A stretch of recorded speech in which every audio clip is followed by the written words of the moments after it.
Welcome to Lomi News, your trusted source for the latest updates. የጠቅላይ ሚኒስትሩ የምስራቅ አፍሪካ ጉዳዮች አማካሪ ጌታቸው ረዳ የወልቃይት ህዝብ የማንነት ጥያቄ ምላሽ ማግኘት አለበት አሉ። አቶ ጌታቸው ከአማራ ክልል ፕሬዝዳንት አረጋ ከበደ ጋር ትናንት ወልቃይት ገብተዋል። ጠቅላይ ሚኒስትር አብይ አህመድ 500,000 የማይሞሉ የጤና ባለሙያዎች ቢያምጹ ምንም አያመጡም ማለታቸው ተነግሯል። ኢትዮጵያ በሚቀጥለው ዓመት የማዳበሪያ ፋብሪካ ልትገነባ መሆኑ የተገለጸ ሲሆን አዲስ የወደብ መስመር ዝርጋታም ልትጀምር ነው ተብሏል። አሜሪካ ስደተኞችን ወደ ሶስተኛ ሀገር ልታባረር መሆኑ ታወቀ። እነዚህና ሌሎች የዕለቱን ዜናዎች ይዘን ቀርበናል። እስከ መጨረሻው አብራችሁን ቆዩ።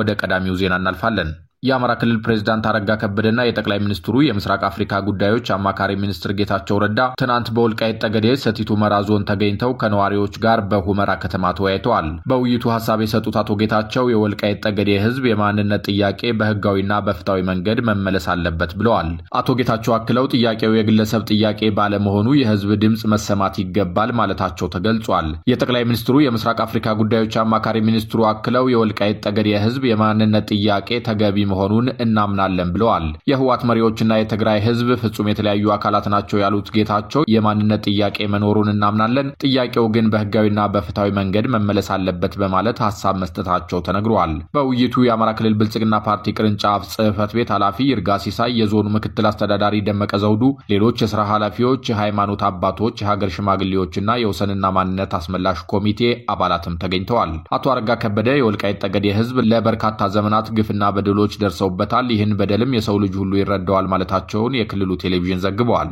የክልሉ መንግስትም የወልቃይት ህዝብ የማንነት ጥያቄን ለመፍታት በጉልበት የሚመጣ ኃይል እስከሌለ ድረስ ሰላማዊ አማራጭን እንደሚጠቀም ገልጸዋል ነው የተባለው። የኦሮሚያ የህክምና ባለሙያዎች ማህበር ጠቅላይ ሚኒስትር አብይ አህመድ ከህክምና ባለሙያዎች ጋር ባደረጉት ውይይት ተወካዮች ጥያቄ እንዳይጠይቁ ተከልክለዋል ሲል ወቅሷል። ማህበሩ አብይ ከ500,000 የማይበልጡ የጤና ባለሙያዎች ድምጽ ቢያሰሙ የሚያመጡት ለውጥ የለም ማለታቸውንም ኮንኗል። የጤና ባለሙያዎች የደሞዝ ጭማሪ ከሌሎች የሙያ ዘርፎች ጋር እንጂ በተናጠል የሚታይ እንዳልሆነና የደሞዝ ጭማሪ ለማድረግ ተጨማሪ 150 ቢሊዮን ብር በጀት እንደሚያስፈልግ ጠቅላይ ሚኒስትሩ መጠቆማቸውንም ማህበሩ ገልጧል። አብይ የባለሙያዎችን ጥያቄ ፖለቲካዊ አጀንዳቸውን ለማራመድ የሚፈልጉ አካላት እንደተጠቀሙበት አድርገው መናገራቸውንም ማህበሩ ተችቷል። ሆኖም ጠቅላይ ሚኒስትሩ ከጤና ባለሙያዎች ጋር ባደረጉት ውይይት የጤና ባለሙያዎች ጥያቄ ፖለቲካ ፍላጎት ባላቸው አካላት ተጠልፎ ከባለሙያዎች እጅ ወጥቷል ሲሉ ተናግረዋል። አብይ ጥያቄውን ጠልፈዋል ያሏቸውን አካላት ነጭ ጋውን የለበሱ ፖለቲከኞች በማለትም ገልጸዋቸዋል። ከጤና ባለሙያዎች መካከል አክቲቪስቶች፣ ነጋዴዎችና በሰው ጤናና ህይወት የሚቀልዱ እንዳሉ በመጥቀስ የተቹት ጠቅላይ ሚኒስትሩ ታማሚዎችን ወደ ግል ሆስፒታሎች ለመላክና ገቢ ለማግኘት ሲሉ መንግስት ለሆስፒታሎች የሚገዛቸውን ማሽኖች በየ15 ቀኑ የሚያበላሹ የጤና ባለሙያዎች አሉ በማለትም ወቅሰዋል።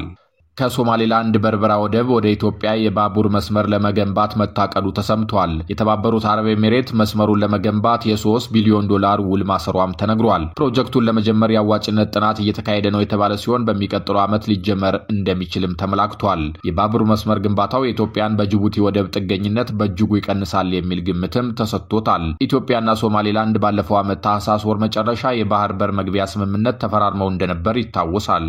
ኢትዮጵያ በመጪው አዲስ ዓመት በ3 ቢሊዮን ዶላር ግዙፍ የማዳበሪያ ማምረቻ ፋብሪካ ግንባታ ታስጀምራለች ተብሏል። ሌላኛው ህዳሴ በመባል የተሰየመው ትልቅ ፕሮጀክት ኢትዮጵያ ለማዳበሪያ ከነማጓጓዣው በየዓመቱ የምታወጣውን ወደ 2 ቢሊዮን ዶላር የተጠጋ ወጪ የሚያስቀር መሆኑን የተገለጸው የማዳበሪያ ፋብሪካው በኢትዮጵያ መንግስትና በአፍሪካ ቁጥር 1 ባለሀብቱ አሊኮ ዳንጎቴ ትብብር ይሰራልም ተብሏል። መንግስት በሚቀጥለው ዓመት 13 ዓመት የፈጀውን የህዳሴ ግድብ በማስመረቅ ተጨማሪ 3 የኃይል ማመንጫ ግድቦችን በአባይ ወንዝ ላይ እገነባለሁ ብሏል። እንዲሁም በመጪው መስከረም ወር ወደ ውጭ ገበያ የሚላክ የነዳጅ ጋዝ እያመረተ መሆኑንም ትናንት አስታውቋል።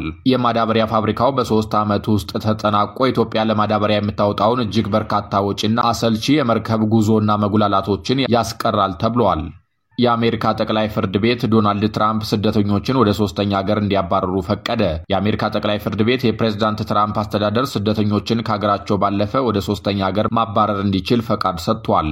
በዚህም የታችኛው ፍርድ ቤት የትራምፕ አስተዳደር ስደተኞች ወደ ሶስተኛ ሀገር ሲባረሩ የሚገጥማቸውን ችግር እንዲያስረዱ ትርጉም ያለው ዕድል እንዲሰጥ የወሰነውን ውሳኔ ከፍተኛው ፍርድ ቤት 6-3 በሆነ ድምጽ መሻሩ ነው የተገለጸው። 3 ለዘብተኛ የፍርድ ቤቱ ዳኞች ህገወጥነትን የሚያበረታታ ነው በማለት ብይኑን ተቃውመዋል። ጉዳዩ ባለፈው ግንቦት የማይናማር፣ ደቡብ ሱዳን፣ ኩባ፣ ሜክሲኮ፣ ላኦስ እና ቪየትናም 8 ስደተኞችን ወደ ደቡብ ሱዳን የሚወስድ አውሮፕላን ውስጥ እንዲሳፈሩ መደረጉን ተከትሎ የመጣ መሆኑን ቢቢሲ በዘገባው አመልክቷል።